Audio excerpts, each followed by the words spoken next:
everyone, we're back reading our chapter book, James and the Giant Peach. So today we are going to read chapters 3 through 5. Now, as we remember in the first two chapters, do a little review and see if you guys remember too. James has to live with his not very nice aunts on a hill in the middle of nowhere. So we sadly left him when he was pretty upset at the end of chapter 2. But I am thinking that something else is going to come up and hopefully it'll turn around. So let's start chapter 3 of James and the Giant Peach by Roald Dahl. It was at this point that the first thing of all, the rather particular thing that led to so many other much more particular things happened to James. For suddenly, just behind him, James heard a rustling of leaves, and he turned around and saw an old man in a crazy dark green suit emerging from the bushes. He was a very small old man, but he had a huge bald head and a face that was covered all over with bristly black whiskers. Here's a picture of him. He stopped when he was about 3 yards away. He stood there leaning on his stick and staring hard at James. When he spoke, his voice was very slow and creaky. "Come closer to me, little boy," he said, beckoning James with a finger. "Come right up close to me and I'll show you something wonderful." James was too frightened to move. The old man hobbled a step or two nearer, and then he put a hand into the pocket of his jacket and took out a small white paper bag. "You see this?" he whispered, waving the bag gently to and fro in front of James's face. "You know what this is, my dear? You know what's inside this little bag?" Then he came nearer still, leaning forward and pushing his face so close to James that James could feel breath blowing on his cheeks. The breath smelled musty and stale and slightly mildewed, like air in an old cellar. "Take a look, my dear," he said, opening the bag and tilting it toward James. Inside it, James could see a mass of tiny green things that looked like little stones or crystals, each one about the size of a grain of rice. Very small.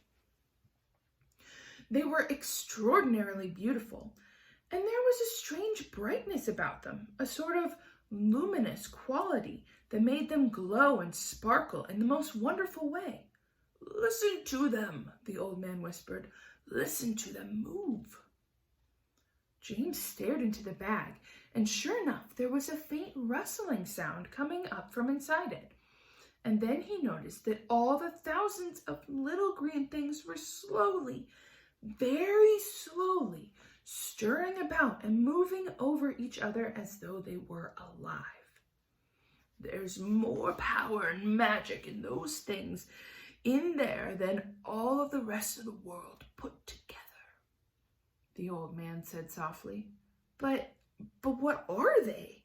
James murmured, finding his voice at last. "Where do they come from?" "Aha," the old man whispered. "You'll never guess that." He was crouching a little now and pushing his face still closer and closer to James till the tip of his long nose was actually touching the skin of James's forehead. Then suddenly he jumped back and began waving his stick madly in the air. "Crocodile tongues!" he cried.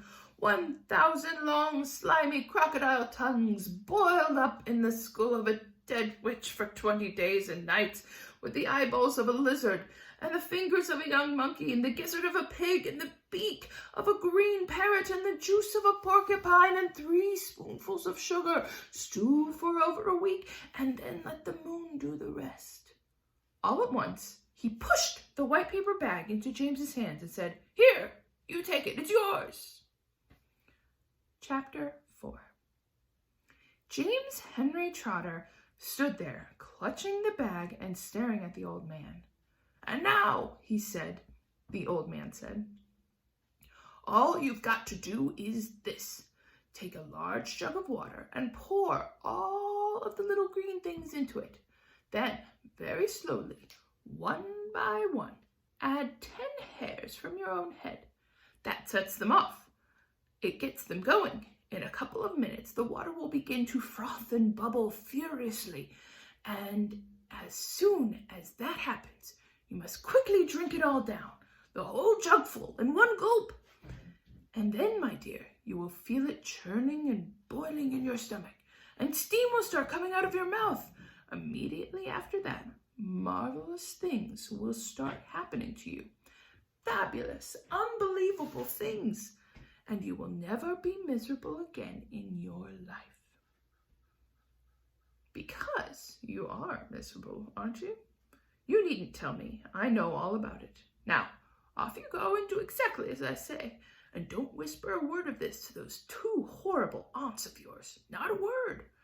And don't let those green things in there get away from you either. Because if they do escape, then they will be working their magic upon somebody else instead of upon you.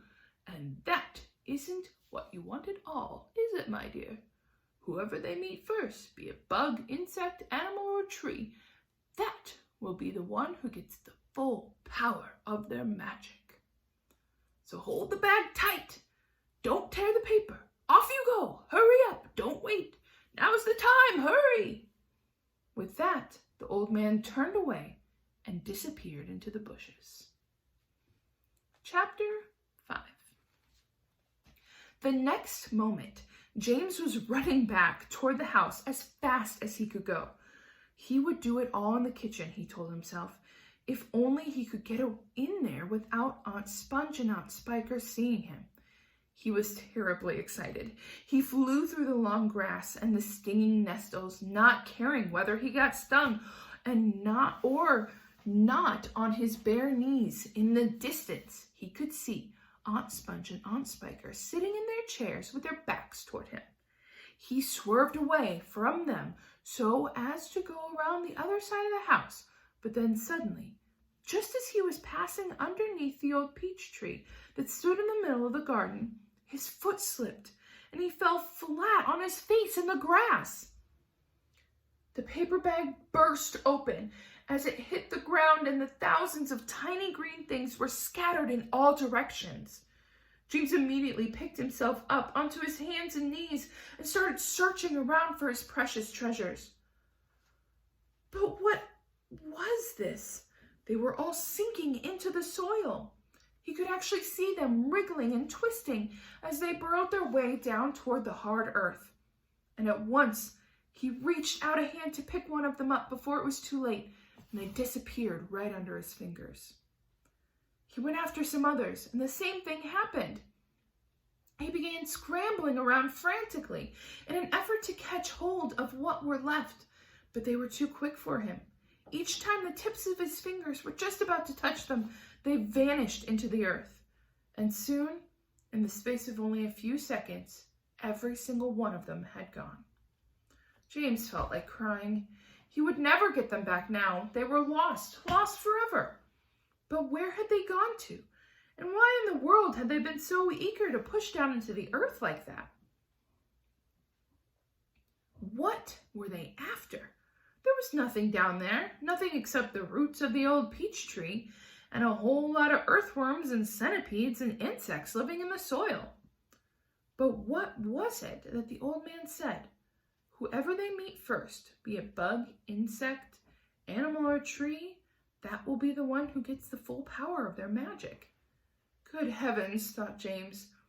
What is going to happen in that case if they do meet an earthworm, or a centipede, or a spider? And what if they do go to the roots of the peach tree? "Get up at once, you lazy little beast!" a voice was suddenly shouting in James's ear. James glanced up and saw Aunt Spiker standing over him, grim and tall and bony. glaring at him through her steel-rimmed spectacles. "Get back over there immediately and finish chopping up those logs," she ordered. Aunt Sponge, fat and pulpy as a jellyfish, came waddling up behind her sister to see what's going on. "Why don't we just lower the boy down the well in a bucket and leave him there all night?" she suggested. "That ought to teach him not to laze around the whole day long." "That's a very good wheeze, my dear Sponge, but let's make him finish chopping the wood first. Be off with you at once, you hideous brat, and do some work." Slowly, sadly, poor James got up off the ground and went back to the woodpile. Oh, if only he hadn't slipped and fallen and dropped that precious bag. All hope of a happier life had gone completely now. Today and tomorrow and the next day and all the other days as well would be nothing but punishment and pain, unhappiness and despair. He picked up the chopper and was about to start chopping away when he heard a shout behind him that made him stop and turn. That's where we're going to end today. So, my question is to describe the mystery bag and what happened to it. So, what was in the bag? It was a paper bag filled with lots of things.